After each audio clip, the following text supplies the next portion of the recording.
Awkward Silence is the name of the game, considering it's named after an awkward pause. This is Ellipsis from not Salami Games, just Salmi Games, developed on the Unity engine. It's about $9.99 or $10 if you live in socialist Canada.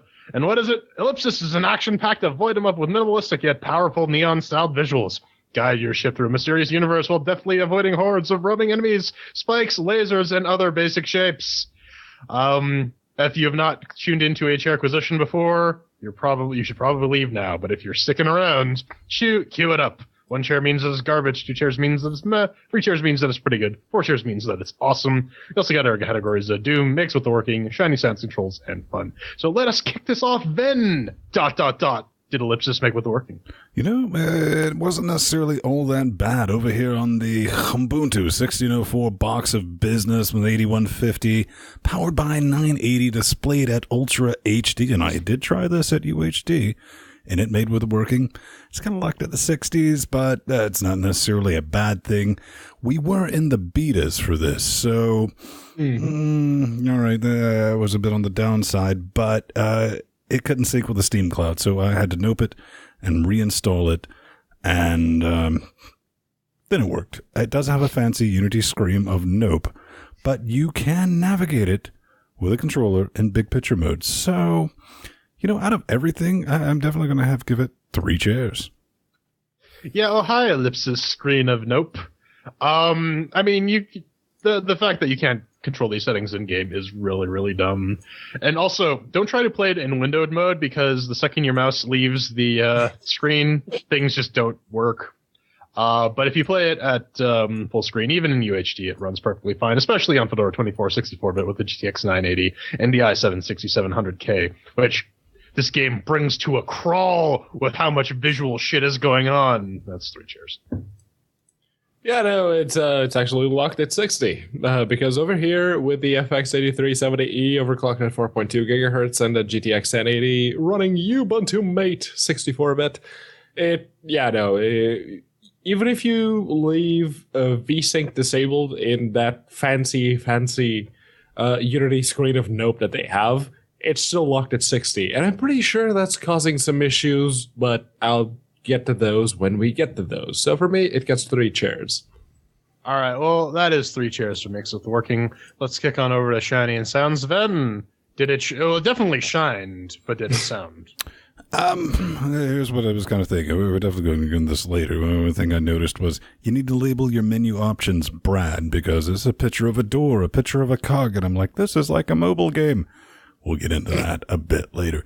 It definitely shined. That's kind of a good thing. I liked it because it doesn't try to pretend to be anything else. It doesn't have fancy screenshots. It was like, oh, this, choice ones. It's like, yeah, this is what it fucking looks like. Deal with it. You play the game. It's like, yeah, that's what it looks like. Fuck it and deal with it. Bit of all right. Nothing to write home about, but it's neon. If you've played, what was that stupid fuck you because that's why shooter, that one. That was kind of brilliant, but this was Geometry Wars. That was it. The sounds are like, listen to the soundtrack to which I retort, what fucking soundtrack? There's some bloops and bleeps in there. And one thing it does do with the sound is like, oh, if you blow up over here, it's in your left channel. If you blow up over here, it's in your right channel. And I was like, eat a bag of dicks. That's unnecessary. So I'm going to ding you a chair for that. And you're going to walk away with 3, son. Yeah, the visuals here are pretty run-of-the-mill. You're a circle, avoid some basic shapes. It gets the job done. Like Ven said, there are some bleeps and bloops. I did not make out a soundtrack. Sometimes, like, the enemies will make noises when they shoot stuff at you or when they interact with the environment. But that's about it. So, it gets the job done, but you get no points for style. 2 chairs.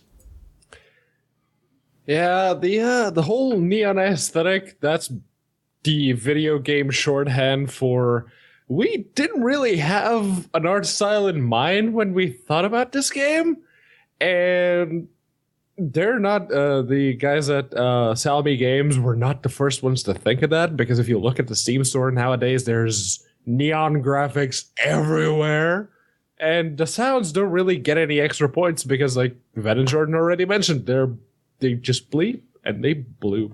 So 2 chairs. Well, that is 2 whole chairs for the Shinies and the Sounds. Up next is Control. Then, Did you flail around or did you do something else? Well, you know, in this particular game, you can use a controller, but you're going to get dead, son. You're going to get dead with a quickness.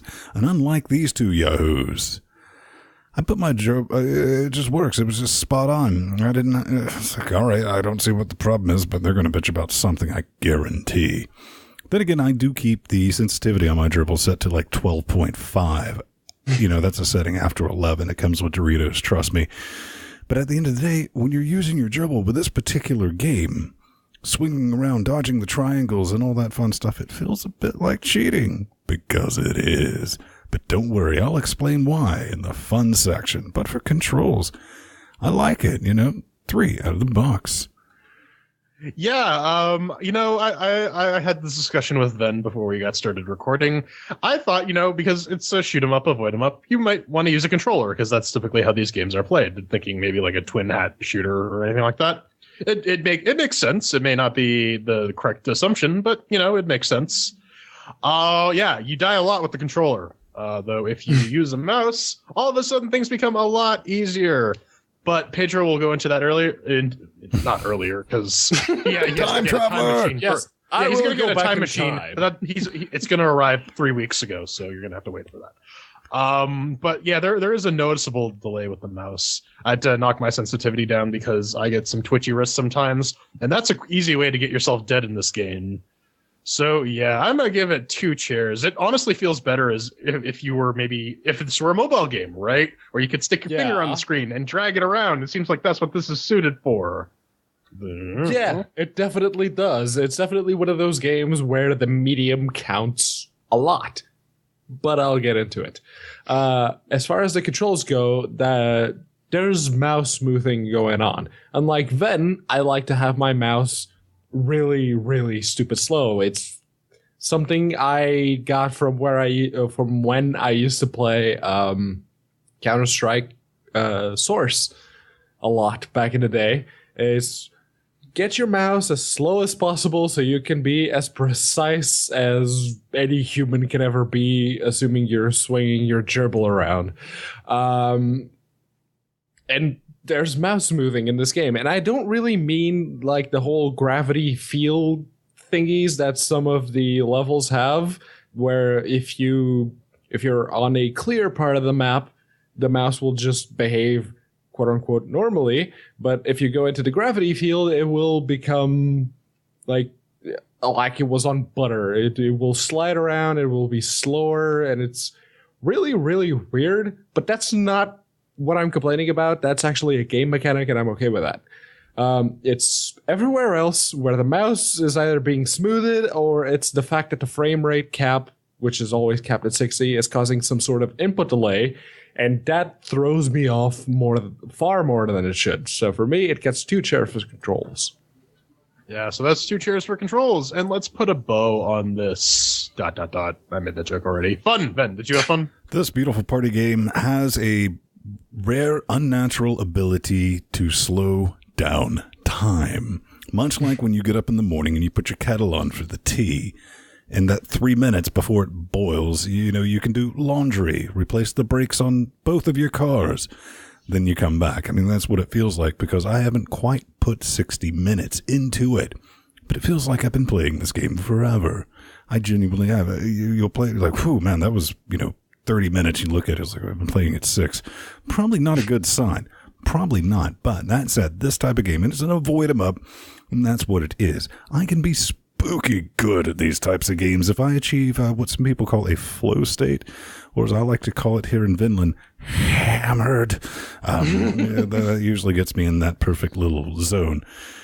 But I was talking about earlier, it's like that's really all this is. I mean, they get very creative with new and exciting ways to fuck you over in this game. Mm-hmm. I'll give them that.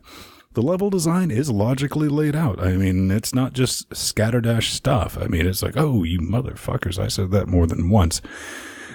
But it's not insurmountable. You can figure your way through it, and it's kind of fun with that.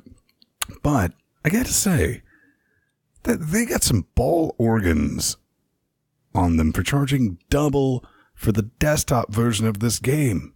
Because that's right. That's right. Not making it up. You can buy this on the Play Store for $4.49. That's right, 100% markup for exporting to the desktop. And it is a straight up fucking port of the mobile version. Remember, no text on the menus, big stars and doors and shit like that? That should have been a giveaway. When you click on the actual pointer thing, it kind of lights up and blurs. It's like, is that something I can use in the game? Fuck no, it's not. It's just there for touch devices because guess what? Mobile game. And it also explains the stars that I give zero fucks about collecting. It doesn't keep me coming back to it. I just want to get through the levels. It's a bit of a truck. All right. If this was $2.99 on Steam, I'd be like, all right, man. It's a pretty fun game. I mean, $2.99 is something you can pick up, play, get frustrated, close it. This might be something you'd come back to. But coming in at, 10 quid, that's too much for too little. This is just a straight port from the mobile version. It's like, but it's not. We're going to be interviewing these guys unless they watch this review before Wednesday. Unless they right. decide against it. And that's going to be one of the questions I ask is like, how do you logically justify that? And I hope they don't try to pull any bullshit on us because a lot of our friends are game developers and they would never pull anything like that. I'm not going to give it one for fun because, while it does have that ability to slow down time, it was a little bit challenging, but then again, this thing was built mobile first, so when you're playing it with a gerbil, it's like cheating. I saw Foxy in Shadowrun Music, you're supposed to take it slow. I was like, not if you want to win, son. In cheat mode with that gerbil, done, and you're out before the things even get around to moving. I'm going to give it a solid 2 because I didn't hate it, but it's not great, especially with that price tag on its head. Yeah, I really don't like avoid 'em ups as a genre. All they really do is end up making me anxious and claustrophobic. Shoot 'em ups I get because you can at least do something to impact the environments, and you're active in your attempt to thwart the bad guys coming to the opposite direction of where you are currently. This game does not do anything to change my opinion of the game because all this does is see point number 1. I mean, I put about half an hour into this, which is about the extent of what I could tolerate of it. No knock on the game designers because I mean they did an okay job. They have a bunch of community created content out there. They have their level editor that you can make your levels and share them, and that's all well and good. But this is the fun section. This is where we determine whether I enjoyed this or not, for my personal opinion. And I didn't. It's not my bag. So sorry, boys. You get one share. Yeah, no, this is, I put an hour into it because it's just something I do. I'm kind of stubborn like that. I will give any game an hour of my time to wow me or just disappoint me as far down the scale as it possibly can. This game didn't really do either. Now, like Ven said, you sort of need to get into the zone, as it were, to enjoy this game, and I did. Admittedly, after a couple of levels, I got in the zone, and I managed to blow through several levels, just not even thinking about it. And that's good. That's exactly the kind of experience you want players to go through when you're playing Ellipsis and other games in this particular genre. And they would have succeeded if the mouse controls weren't so floaty. And I can already hear you screaming, it's like, floaty! That's one of those words. That doesn't mean anything. Give us some context. All right, here's the context. In the whole narrative, aesthetics, and mechanics context, Ellipsis is one of those games that focuses completely on the mechanics. Aesthetically, it's neon graphics that's like the video game shorthands for we can be asked to come up with a proper visual style, and the sounds are just bleep bloop, like I said. There's nothing to write home about there. Narratively, well, there is no narrative. You're a blue neon circle avoiding the other neon colored things on a map which aren't blue. I guess you could make an argument that it's a metaphor for racism in society that should be, but, that would be you projecting your own biases towards a completely blank slate. The only thing in Ellipsis are its mechanics. Literally. It's And the mechanics can only be as good as the way the player has to interact with them, aka how the game controls.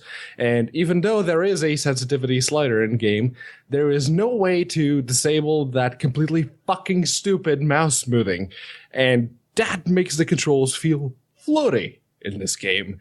I can see how this could be a good time waster, time sink, for you to just blow through a couple of levels and say, hey, that's cool. I'm going to put this down now. I'm going to go do something else, and then I'll come back to it.